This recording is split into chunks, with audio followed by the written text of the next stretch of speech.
everybody! Today we're going to read the Easter Ribbit. Easter was coming. The bunnies were very busy, making pretty Easter eggs, carrying jelly beans, and painting eggs.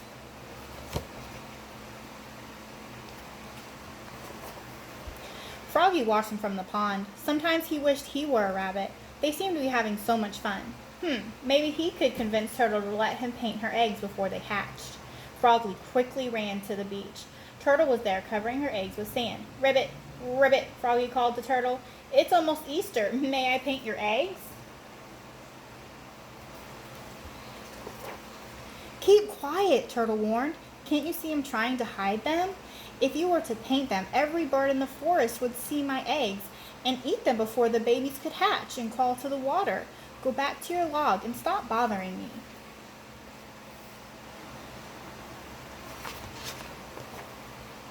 Froggy walked sadly to his favorite hollow log near the rabbit tree and crawled inside. After a long time of feeling sorry for himself, he fell asleep and had a dream. In the dream, he was an Easter Ribbit. Not quite a rabbit, but not a frog either. He was rushing through the high grass to deliver Easter baskets to all the children. The baskets were full of things that Froggy loved: jelly beans, lollipops, flies, tiny fish eggs, seaweed bars, and delicious mosquitoes too. Suddenly, a terrible noise woke Froggy. He opened his eyes and peeked out the log. The Chief Easter Bunny had just landed in a helicopter. He was carrying armfuls of lists of all the children who needed Easter presents.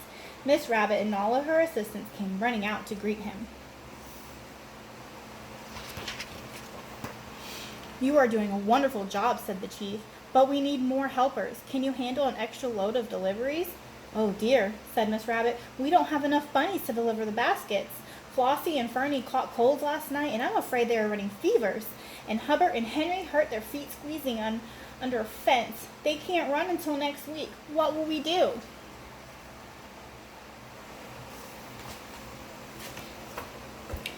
"Advertise," said the Chief Easter Bunny. "Call Miss Duck Employment Agency. She can fly over the woods and drop ads for the position tonight.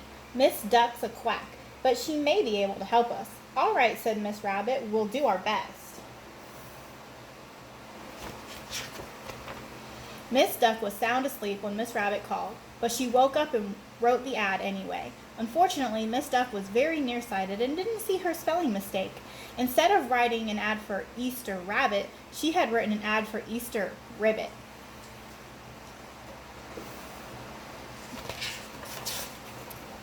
One of the ads landed on Froggy's log. Froggy saw it as soon as he woke up the next morning. "An Easter Ribbit?" said Froggy. "That's me." It was his dream come true. Quickly, he wrote down Miss Duck's address and ran to the employment office. Although she couldn't see well, Miss Duck suspected that she was looking at a frog. Nevertheless, Froggy was the only client who had come into the office for a long time, and there wasn't a rabbit in sight.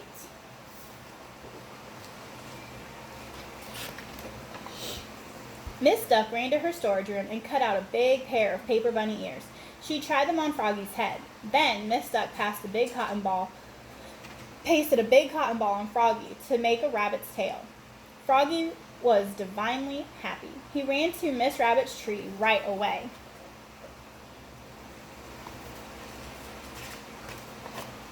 Miss Rabbit and all her assistants were working feverishly to color new eggs and fill new baskets. Glancing quickly at Froggy's big floppy ears, Miss Rabbit didn't notice that he was an Easter Ribbit and not an Easter Rabbit.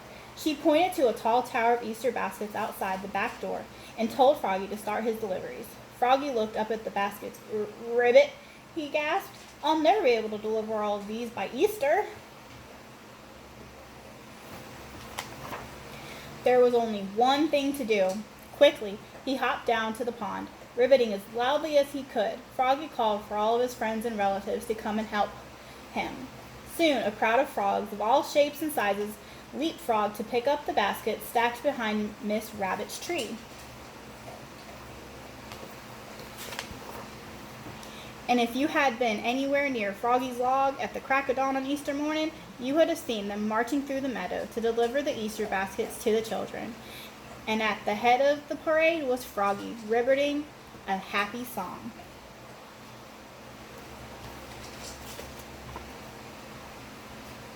The end. Bye, guys.